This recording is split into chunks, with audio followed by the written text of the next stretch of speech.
Hello and welcome to this video on list comprehensions.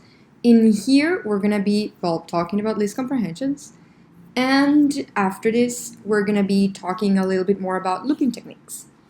In this video I would like to start by quoting the Python documentation and saying that a list comprehension it's a concise way to create a list, and that at the same time a list comprehension consists of brackets containing an expression followed by a for clause, then zero or more for or if clauses.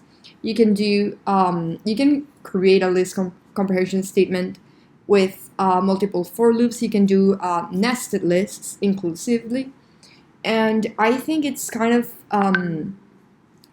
nice to start this video by having the most simple case in which you're just going to be duplicating the content of one list into another through this technique.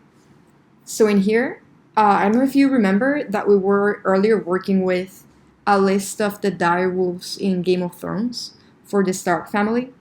So in here, I'm just going to be saying that, I have a low battery, sorry. I'm going to say second somebody's texting me. Why so much? I don't know. Anyway. So in here, I'm going to put for each of the elements for direwolf in direwolves. So for each of the elements in this list, just kind of like put it inside of this list. That's why we have brackets around it. And I'm going to save that to second direwolves list. And when you print it, I have ghost 2 times because that's the content of the original list. I have Shaggy Dog, Summer, Nymeria, Lady, Greywind. Then, this time, what happens if I want to filter out, per se, some of the elements? I just want the elements ghost in the list. So this time, I'm going to include an if statement. I'm going to say ghosts in direwolves equals direwolf for direwolf in direwolves if ghost in direwolf. And when I print this, it actually gives me the 2 elements of the list that meet the condition that I specified here.